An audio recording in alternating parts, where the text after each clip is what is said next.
अगर आप किसी ऐसे घर में जहां सारे लोग मछली खा रहे हैं, हर तकलीफ में बोरोलिन लगा रहे हैं और सौरव गांगुली की बैटिंग का रिपीट टेलीकास्ट चला रहे हैं, समझ लेना आप किसी बंगाली के घर में हो। नमस्कार, मैं Vivek Bindra, founder and CEO बड़ा बिजनेस.com। मैं वेजिटेरियन हूं। बंगाल में गया, मैंने बोला कुछ वेजिटेरियन दे दो बिना अंडे के। बोला मछली खा लो। उनके लिए मछली वेजिटेरियन है। जौलेर फल, जल में उगने वाला फल है जी। ये फिश मार्केट शायद मुद्दा वहीं से आया था, जब इतने सारे लोग इतनी सारी मिलके बातें करते हैं। वैसे मारवाड़ी कहता है अगर आप पे कोई नींबू फेंके तो नींबू पानी का धंधा शुरू कर दो, और बंगाली कहता है अगर आप पे कोई नींबू फेंके तो दाल भात में निचोड़ के उसे खाना शुरू कर दो। सारी दुनिया कहती है तू पढ़ता क्यों नहीं है, अगले हफ्ते तेरे एग्जाम है। बंगाली माँ कहती है तू पढ़ता क्यों नहीं है, अगले साल तेरे एग्जाम है। माई लाइफ माई रूल्स सारी दुनिया बोलती है, बंगाली कहता है माई लाइफ लेकिन मां जो बोलबे ताई होबे। थोड़ा ये मामास बॉय होते हैं, और मैं भी थोड़ा बांग्ला सीख रहा हूं। बांग्ला एक मिष्टी लैंग्वेज है। मैं बीच में गया था वेस्ट बंगाल, वहां एक रिक्शा वाला मिला। मैंने कहा थाको थाको ओखाने जाबे, तो मैंने पूछा कतो टका, कितना पैसा? वो बोला 20 टका। 20 मतलब 20 रुपया। मैं बोला नो 15 टका। वो बोला नो 20 टका। मैं थोड़ा थोड़ा बांग्ला बोल के सीख रहा हूं, अच्छा लगा। मैंने बोला तुम्ही अमार बंधु। जैसे ही उसने देखा बेचारा नॉर्थ इंडियन बंगाली बोल रहा है, बोला ओके बोशुन, बैठ जाओ। मतलब आमी बांग्ला बूझते पारो, मुझे बांग्ला समझ में आती है अल्पो। वैसे आज के वीडियो में rise and fall of Bengal, पूरी आज उस पर चर्चा करने वाले। बहुत वीडियोस बना रहा हूं, पूरी एनर्जी में हूं। स्टीव जॉब्स, मारवाड़ी, मेरी com, D mart, life in 2050, Gandhi, Singapore, McDonald's, आने वाले समय में तेंदुलकर, अजीत डोवाल पे, सुंदर पिचाई, यूएस कैसे आगे बढ़ा, Warren Buffett, success habits of billionaires, textile industry. कौन से टॉपिक पे आप चाहते हैं वीडियो नीचे कमेंट बॉक्स में बताइए। वैसे हमारे चैनल का अगर एक भी वीडियो देखे बगैर छोड़ दिया, समझ लीजिए आपने अपने बौद्धिक विकास से नाता तोड़ दिया। कई फैसिनेटिंग फैक्ट हैं बंगाल के बारे में। कैलकाटा जो कि एक्चुअली अंग्रेजों के टाइम पे कैपिटल हुआ करता था, आज Delhi national capital, Mumbai business capital, और कोलकाता क्या है, एक कल्चरल या फूड कैपिटल बन के रह गया है। एसबीआई जो पहला बैंक था वो पहले एक्चुअली कोलकाता का ही बैंक ऑफ कैलकाटा कहलाया जाता था। एशिया की सबसे बड़ी फूलों की मंडी, फूल का व्यापार ये बंगाली लोग करते हैं। बंगाल के अंदर ही सारा फूल का व्यापार किया जाता है। हजारों वेंडर कोलकाता में आपको मिल जाएंगे जो तरह तरह के फूल बेचते हुए। पहले क्रिकेट स्टेडियम बहुत आगे हुआ करता था इनका, ईडन गार्डन, अब इस समय तो आजकल नरेंद्र मोदी जी के नाम पे स्टेडियम आ गया है। पब्लिक लाइब्रेरी हमारे देश की सबसे बड़ी कोलकाता में है। वैसे आप कभी बाजार में निकल जाना, वहां पे बाजार में निकलोगे तो सब्जियों के ठेले जितने मिलेंगे, लगभग किताबों के ठेले उतने मिल जाएंगे। बंगालियों को किताब पढ़ना पसंद है। बंगाल बड़ा फेवरेबल रहा है फर्टाइल सॉइल, पानी के मामले में, फेवरेबल क्लाइमेट है खेती के मामले में। और पहला ऑपरेटिंग पोर्ट भी बंगाल में ही था जो ईस्ट इंडिया कंपनी ने सन 1870 में बनाया था। बड़ी स्ट्रैटेजिक लोकेशन थी कि भाई धंधा करना हो तो बंगाल में जाओ, सबसे बढ़िया पोर्ट बना दिया। सबके लिए बंगाल एक कैश काउ था। हावड़ा ब्रिज या हावड़ा रेलवे स्टेशन बिजलीट, और सबसे बड़ा, हर औरत वहां पे बिंदी बहुत लगाती है। बिंदी का बड़ा सिस्टम है वहां पे। जींस पहनो तो भी मोटी बिंदी, साड़ी पहनो तो भी मोटी बिंदी। दुर्गा पूजा इतना मनाते हैं कि दुर्गा पूजा के टाइम हफ्ता 10 दिन सब कुछ बंद, कोई ट्रेनिंग, कोई सेमिनार होबे ना, सब बंद है। दुर्गा पूजा होबे। वैसे काफी लोग श्री कृष्ण चैतन्य महाप्रभु को मानते हैं। श्री कृष्ण चैतन्य स्वयं राधा कृष्ण ना ही अन्य। वहां पे सिंगिंग, डांसिंग, पेंटिंग वगैरह में अपने आप को म्यूजिकल इंस्ट्रूमेंट में सारे बंगाली बिजी रखते हैं, दिन भर वही करते हैं इस समय। लिटरेचर, पोएट्री, डांस, म्यूजिक, ये 4 चीजें बच्चे को एक लेनी पड़ेगी। मेरी बात सुनो, 4 में से बच्चे को एक लेनी पड़ेगी, लिटरेचर, पोएट्री, डांस या music. Extra curricular, extra course के नहीं लेते हैं ये लोग। बंगाली तो वैसे कहते हैं कि बंगालियों का जन्म या तो गाने के लिए या लिखने के लिए हुआ है। दुनिया के सारे गंदे काम बाकी लोग करेंगे, इनके लिए गाने और लिखने के अलावा सारे काम गंदे काम होते हैं। ये कहते हैं कि बाकी गंदे काम बाकी दुनिया करेगी। वैसे सबसे ज्यादा नोबेल लॉरिएट भी बंगाल में ही है। रविंद्रनाथ टैगोर, अमर्त्य सेन, अभिजीत बैनर्जी, सबको नोबेल प्राइज मिला। ऑस्कर अवार्ड सत्यजीत रे को बंगाल से ही मिला। भारत रत्न बिधान चंद्र रॉय, सत्यजीत रे, अरुणा आसफ अली, अमर्त्य सेन, पंडित रविशंकर। स्पीड से बोलता हूं, मेरे कंटेंट में लगे रहे ना। स्पिरिचुअल लोग भी बहुत आए, स्वामी विवेकानंद, रामकृष्ण परमहंस, चैतन्य महाप्रभु, एसी भक्तिवेदांत स्वामी, शिला प्रभुपाद जिन्होंने इस्कॉन की स्थापना करी।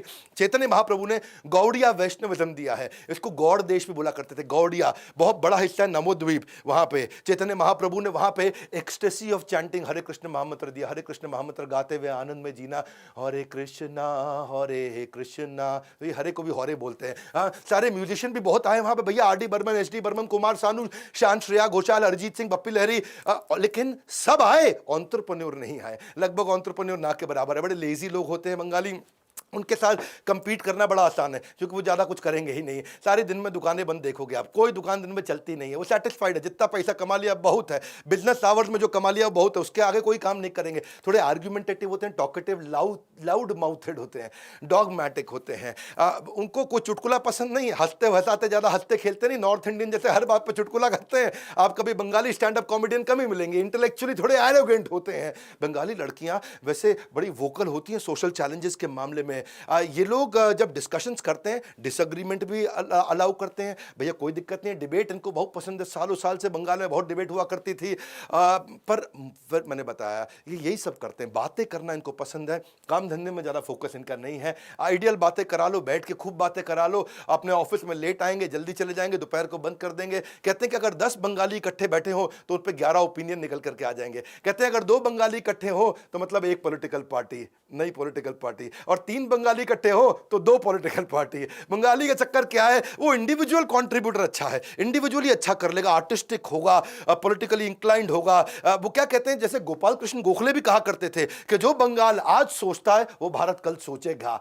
ये रिस्क नहीं लेते हैं जिंदगी के अंदर, कम कम्युनिटी में रहते हैं। बंगाली बंगाली के साथ ही बंधु, तुम ही अमार बंधु, तो बंगाली बंगाली के साथ ही दोस्ती करता, दूसरों पर ट्रस्ट करता ही नहीं, दूसरों के साथ रहता नहीं, क्लोज कम्युनिटी में रहते हैं। जैसे आप जानते हैं एक वेस्ट बंगाल दिल्ली के अंदर भी है, सीआर पार्क। ये थोड़े इसीलिए रेसिस्ट भी कभी कभी माने जाते हैं। इनके ऊपर थोड़ा सा ये आरोप लगता है कि भाई एम्बिशियस नहीं है। एवरेज इंडियन थोड़ा एम्बिशियस होता है, भाई कुछ बड़ा करेंगे। हाँ, जैसे गुजराती क्या बोलता है, जीवन में कहीं मोटू करवो, इनको कुछ नहीं मोटू है। इनका क्या है, जीवन में घुमा अच्छे, घुमा अच्छे मतलब दाल भात खाबे, घुमा अच्छे, घुमा अच्छे मतलब घूमने नहीं जाते, घुमा अच्छे मतलब सोने चले जाते हैं। ये बांग्ला वर्ड है घुमा अच्छे। हाँ, तो बंगाली का फैक्ट क्या है भैया, ये बंगाल के बाहर बंगाली फिर भी सफल है, बंगाल के अंदर क्या है, वैसे दुनिया में कितने बंगाली मालूम, लगभग 30 करोड़ हैं। 10 करोड़ वेस्ट बंगाल में है, 16 करोड़ बांग्लादेश में है, और बाकी थोड़ा आसाम, बिहार, त्रिपुरा, उड़ीसा में और मेघालय में भी हैं, और दुनिया के कुछ देशों में हैं। ये अपनी पुरानी जिंदगी की खूब बात करते हैं, क्योंकि पहले बंगाली बहुत सफल हुआ करते थे ना, अतीत की सुखद बातें करना इनको अच्छा लगता है। The favourite time pass is there pass time, जो पहले हुआ करता था बंगालियों के विषय में, थोड़ा बड़ा नॉस्टैल्जिक रहते हैं, उसको लेकर थोड़ा एक्साइटेड रहते हैं। और लेकिन नोबल लॉरियट्स की अपनी बात करते हैं। पर सच्चाई, आज सच्चाई क्या है, आज Gujarat is one of the most wealthiest state, पर Bengal is most densely populated state. ऐसा समझो कि गुजरात की जो per capita income, individual Gujarati की इनकम, आज एक गुजराती की एवरेज इनकम 2,52,000 रुपया साल की, पर बंगाल की उसकी आधी भी नहीं है, 1,15,000 रुपया। 2,52,000, 1,15,000। आज आपको पता है कि national crime records bureau NCRB कहता है कि पूरे देश के अंदर सबसे ज्यादा औरतों को अगर बेचा जाता है, बच्चों को बेचा जाता है, ह्यूमन ट्रैफिकिंग एंड अब्यूज, तो उसके अंदर बंगाल नंबर 1 पे है। इस समय इतना बुरा हाल है बंगाल के अंदर। 3/4 यानी कि 75% पॉपुलेशन तो केवल गांव के अंदर रहती है। बुरा हाल है, इतनी गरीबी है कि आज पूरे देश में 4 लाख भिखारी है, उनमें से लगभग 1 लाख खाली बंगाल के अंदर है। सुन लो भैया, 4 लाख भिखारी पूरे देश में, उसमें से 1 लाख खाली बंगाल के अंदर। इतना भिखारी है। Union ministry of social justice बोल रहा है, ये मैं नहीं बोल रहा हूं। गरीबी इतनी ज्यादा इसलिए क्योंकि अर्बनाइजेशन नहीं हो रहा, शहरीकरण नहीं हो रहा है, इंफ्रास्ट्रक्चर कमजोर है, वहां एंटरप्रेन्योर नहीं पैदा हुए ना, बेसिकली वहां पे बिजनेस नहीं कोई करता है, वहां बिजनेस जो हुए बंद हो गए, इलिटरेसी बहुत है वहां पे, आइडियल है, लोग खाली बैठे हैं। हाँ, कि होबे ना, कुछ होबे ना, हाँ किचु होबे ना। हाँ, वहां एक्सप्लॉइटेशन हुआ पैसे वाले लोगों का, पुअर इंफ्रास्ट्रक्चर, यानी कि जब रोड नहीं चलेगी, रेल नहीं होगी, एयर नहीं होगा, जब एजुकेशन इंस्टीट्यूशन नहीं होंगे, हॉस्पिटल, फ्लाईओवर्स नहीं होंगे, जब कोई स्पेशल इकोनॉमिक जोन या होटल्स नहीं होंगे। वैसे तो पहला अंडरग्राउंड मेट्रो अंग्रेजों के टाइम पे कोलकाता में बनाया, लेकिन आज किधर रह गया, खत्म हो गया। पहला इलेक्ट्रिक ट्राम सिस्टम वहां 1902 का बना था, आज उसको शट डाउन कर दे क्योंकि ट्रैफिक कंजेशन होता है। National institute of rural development वो कहता है कि 9 डिस्ट्रिक्ट तो बंगाल के ऐसे हैं जो हाई पावर्टी रीजन में आते हैं और बाकी सारे मीडियम पावर्टी रीजन में आते हैं। वेस्ट बंगाल को सबसे गरीब राज्यों में उसका नाम दे दिया। क्यों दे दिया? ये आज एम्बैरेसमेंट है, शर्म की बात है लेफ्ट सरकार के लिए, उनके लिए। देखो ना, दार्जिलिंग, जलपाईगुड़ी, कूच बिहार, नॉर्थ साउथ दिनाजपुर, मालदा, मुर्शिदाबाद या नदिया, नवद्वीप जिसको बोलते हैं, बीरभूम, और ये सब में तो 40 से 60% लोग बिलो पावर्टी लाइन रह रहे हैं। पावर्टी क्यों होती है? जब किसी शहर में किसी गांव के साथ ट्रांसपोर्टेशन ही ना हो तो शहर के साथ वहां बिजनेस होगा नहीं, तो वहां गरीबी और बढ़ जाती है क्योंकि ट्रांसपोर्टेशन की वहां दिक्कत है। पावर्टी कब खत्म होती है? जब आप इकोनॉमिक प्रोडक्शन के जोन के नजदीक आ जाते हैं, जहां व्यापार बिजनेस हो रहा हो, जब उसके नजदीक रहते हैं तो वहां पे तनख्वाहें मिलती हैं, नौकरियां मिलती हैं। लेकिन हुआ क्या? वेस्ट बंगाल बन गया। ये दो प्रोफेसर थे, अपने मैत्रिश घटक थे और दूसरे का नाम था मेरे ख्याल है संचारी रॉय। ये दोनों ने गुजरात की इकोनॉमी के साथ एक कंपैरिजन भी निकाला कि 16 बेस्ट परफॉर्मिंग जो स्टेट हुआ करते थे इंडिया के, और उसमें किस किस का नाम लिया इन्होंने। इन्होंने देखा, पहले तो देखो कि ग्रोथ रेट जहां ज्यादा हो, पर कैपिटा इनकम हो, इसके अलावा इनइक्वालिटी चेक करो, ह्यूमन डेवलपमेंट इंडेक्स चेक करो, बिलो पॉवर्टी लाइन चेक करो, तो उसमें हरियाणा का नाम अच्छा आया, कर्नाटका का अच्छा आया, महाराष्ट्र का अच्छा आया, पंजाब का अच्छा आया, तमिलनाडु का अच्छा आया। वेस्ट बंगाल का किसी भी चीज में कहीं पे भी कोई नाम ही नहीं आया। मुद्दे की बात यह, ह्यूमन डेवलपमेंट इंडेक्स में बंगाल आज 28 राज्यों में 28वें नंबर पे है, और बाकी वैसे उससे भी थोड़ा पीछे कौन सा रह गया, बिहार। इनमें ह्यूमन डेवलपमेंट इंडेक्स में है ही नहीं। ह्यूमन डेवलपमेंट इंडेक्स क्या होता है बेसिकली, उसमें तीन बातें होती हैं।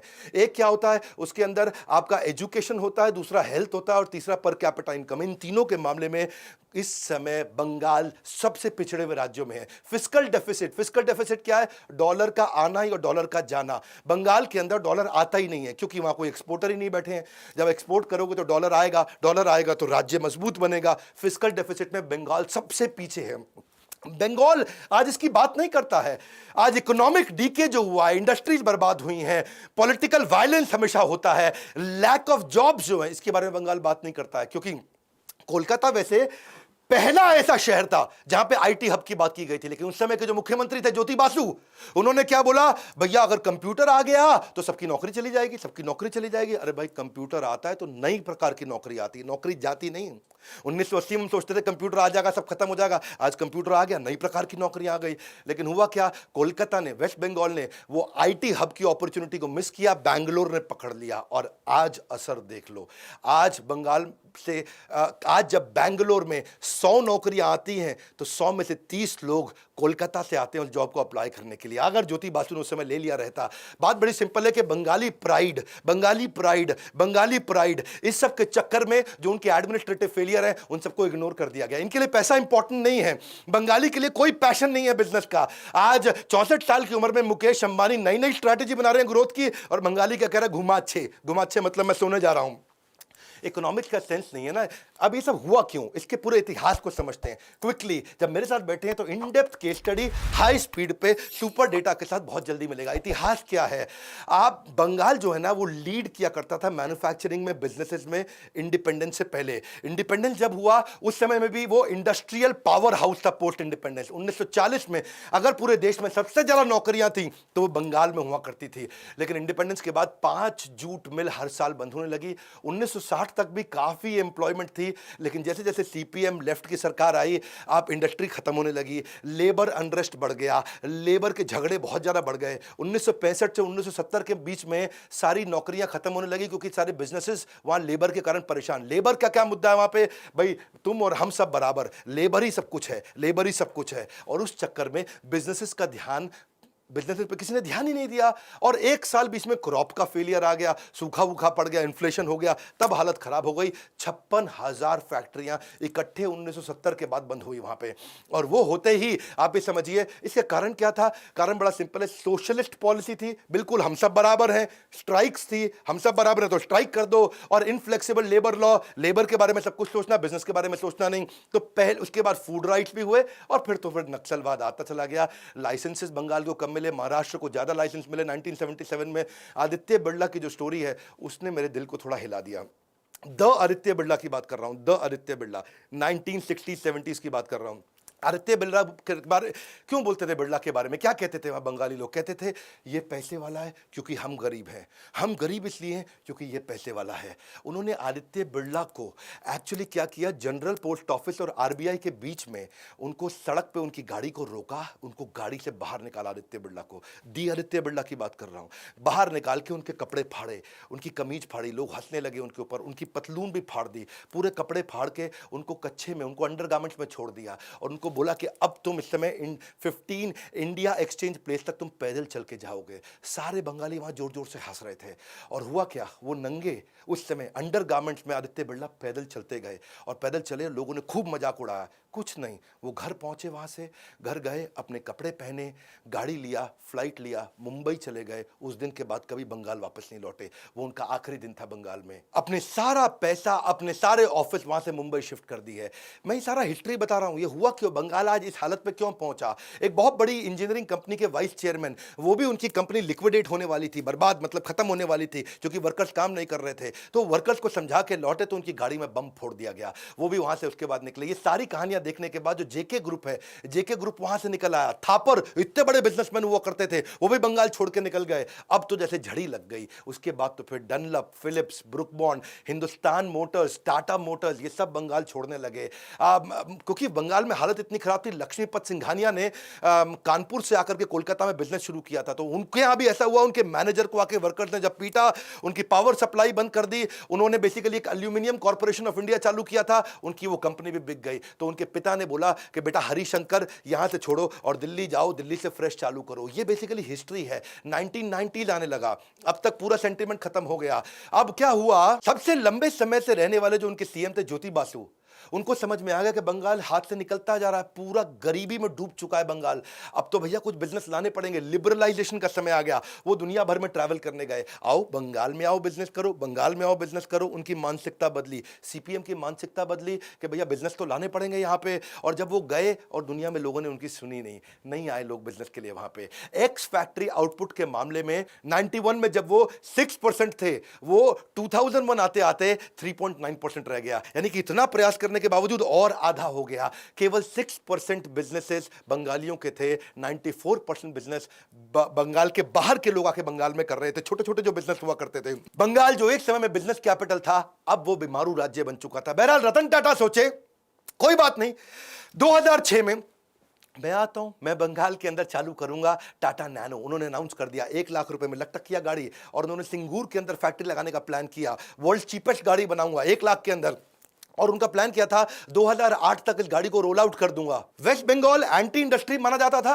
उनको लगा भाई जिनसे मैंने यहां पे जमीन लिया है 1000 एकड़ के आसपास, ये कहीं बुरा ना मान जाए, तो उन्होंने उनको बोला मैं तुमको 1000 लोगों को यहां लोकल को यहां नौकरी भी दे दूंगा इस नैनो बनाने के लिए। लेकिन ममता बनर्जी आ गई वहां, उन्होंने बोला बहुत कम है, इतनी नौकरियां तो बहुत कम है, ये तुम्हारा खेत ले जाएगा रतन टाटा, होबे ना। और वहां पे आकर के उन्होंने धरना दे दिया। ऑपोजिशन थी, ऑपोजिशन इतना उन्होंने भयंकर मूवमेंट वहां चालू कर दिया, हंगर स्ट्राइक कर दी कि मैं खाबे ना, कुछ खाऊंगी नहीं, ऐसा करके उन्होंने बोलना शुरू कर दिया। सारे गरीबों को साथ में लिया, जोड़ा। लोगों को लगा ममता बनर्जी हमारी मसीहा है।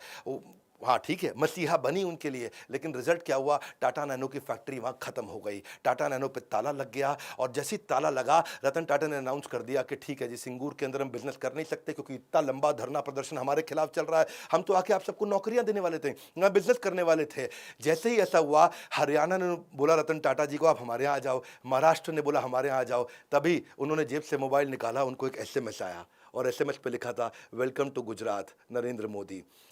तो उन्होंने नरेंद्र मोदी जी को फोन किया, बोला आप मुझे गुजरात बुलाना चाहते हैं? बोले हाँ आप गुजरात आइए। बोला कितने दिन में जमीन मिल पाएगा मुझे, बहुत मुश्किल होगा। तो नरेंद्र मोदी ने उनको बोला जल्दी दे देंगे जमीन। तो उन्होंने बोला जल्दी, आप सब पॉलिटिशियंस की मुझे समझ नहीं आती। नरेंद्र मोदी ने उनको 3 दिन के अंदर 1100 एकड़ जमीन दिया। फाइनली टाटा मोटर्स सिंगूर से सानंद गुजरात चला गया। खैर मीडिया ने बोला ये गुजरात का गेन था और बंगाल का लॉस था। बहरहाल ममता बनर्जी को फायदा हुआ, लोगों को लगा कि हमारी मसीहा है, वो मुख्यमंत्री बन गई। अब बंगाली जो है ना, वो चीटिंग में बिलीव नहीं करता है। बंगाली कभी उसको नीचे नजर से देखा जाता है, चीटिंग को, चोरी को, वो इस सब में बिलीव नहीं करता। लेकिन समस्या क्या है, वो आलसी है। आलसी होने के कारण आज बंगाल खत्म होता चला गया। हम सब बराबर है, हम सब बराबर है, इसके पास पैसा इसलिए क्योंकि मैं गरीब, मेरे गरीब इसलिए क्योंकि इसके पास पैसा। इसी मानसिकता ने बंगाल को खत्म किया। वो लेकिन इसमें अच्छी बातें क्या हैं, इनमें मिठास बहुत है, अंदर ही अंदर मिष्टी मिष्टी, खाने में भी मिष्टी, बोलने में भी मिष्टी, गाने में भी मिष्टी। इनका कल्चरल लैंग्वेज, उनकी आइडेंटिटी में सब कुछ मिष्टी। बंगाली दूसरी मोस्ट वाइडली स्पोकन लैंग्वेज है हमारे देश में, और दुनिया में 8वीं सबसे ज़्यादा बोले जाने वाली भाषा है। वैसे तो त्रिपुरा की भी ऑफिशियल लैंग्वेज, अंडमान निकोबार, आसाम, यहाँ पर भी बंगाली बहुत बोली जाती है। स्वीटेस्ट लैंग्वेज माना गया, यूनेस्को ने बोला है। बंगाली में कोई जेंडर नहीं होता है, हाँ, कोई पुल्लिंग स्त्रीलिंग नहीं होता है। उल्लू ध्वनि बहुत करते हैं, जब भी कुछ अच्छा होता है ऐसा उल्लू ध्वनि करते हैं, ये वोकल साउंड निकालते हैं। वैसे एक बार एक बंगाली लड़की मुझे मिली और मेरे को देख के बोली हॉट। मैंने कहा हॉट बोल रही है मेरे को, बाद में समझ में आया कह रही है साइड हॉट, साइड हटने को बोल रही थी। क्योंकि इनके यहाँ क्या ए नहीं होता, हर चीज में ओ होता है। वैसे तो एक दोस्त ने दूसरे दोस्त से पूछा कि तूने डोंगल देखा है? उसने बोला कौन सा डोंगल, एयरटेल का के रिलायंस का? नोई नोई, आमिर खान का डोंगल। वो दंगल मूवी की बात कर रहा था। बंगाल में एक मतलब नहीं रहता है, कुछ वर्ड्स वहाँ पे अलग प्रोनाउंस किए जाते हैं। हमारे को एक बारी बुलाया भी था किसी ने कि भाई हमारे घर पे भोजन के लिए आइएगा, तो हम लोग भी तैयार होकर पहुंच गए, भोजन मिलेगा। तो वहाँ कुछ बंगाली लोग गा रहे थे, हाँ अच्छे से गा रहे थे। और बाद में जब 1-1.5 घंटा बैठे, कोई गाना ख़त्म हुआ, तो हमने कहा अब, बोला कुछ नहीं, कल फिर आइए 1 बजे भोजन पे। तो हमें बाद में समझ में आया वो भोजन नहीं था, भजन को भोजन बोलते हैं वो। भोजन होने वाला है हमारे यहाँ, भोजन कीर्तन, तुम्हें भोजन कीर्तन कौरबे। वैसे तो बंगाली बोलते भी मीठा है और गाते भी मीठा है। एक बात बोलूँ, इस वीडियो को ऑफेंस की तरह मत लीजिएगा, मेरा सजेशन है इसमें से लर्निंग लेते हैं। पढ़े लिखे होने से अच्छा है पढ़ते लिखते रहना। वन मोर टाइम, क्या पढ़े लिखे से होने से अच्छा है पढ़ते लिखते रहना। अनपढ़ वो नहीं जो पढ़ नहीं पाते, अनपढ़ तो वो हैं जो सीखना नहीं चाहते। वही प्रैक्टिकल लैंग्वेज चाहिए, क्योंकि अगर ऐसे ही पढ़े रहोगे तो आगे चल के बहुत पड़ेगी। जमाना बदल रहा है। शेयर करिएगा इस वीडियो को। आज नंबर 1 एंटरप्रेन्योरशिप चैनल वर्ल्ड में हमारा बना है। पढ़े हो किस चक्कर में, हाथ जोड़ के, कोई नहीं है टक्कर में। और वैसे अगर आप भी अगर बिजनेस ग्रो करना चाहते हैं, पूरे बंगाल में शेयर करिए। हमारे चैनल के विषय में हम लाइफ टाइम मेंबरशिप दे रहे हैं इस समय, ताकि आप भी आकर के लाइफ टाइम मेंबरशिप से पूरा फायदा उठाएं। वैसे इस वीडियो में ना हमने पक्ष की बात करी ना विपक्ष की बात करी, हमने केवल निष्पक्ष बात करी। वीडियो को शेयर जरूर करिएगा ताकि हम बंगालीज में वो इंस्पिरेशन ला सकें। जैसे गुजरात आगे बढ़ा, वैसे ही बंगाल को आगे बढ़ना चाहिए। हमारे साथ जुड़े रहने के लिए, वीडियो को शेयर करते रहने के लिए, कमेंट बॉक्स में अपनी फरमाइश देने के लिए, लाइक करके उत्साह बढ़ाने के लिए आप सबका हृदय की गहराइयों से प्रेम पूर्वक मुस्कुराहट के साथ बहुत बहुत धन्यवाद।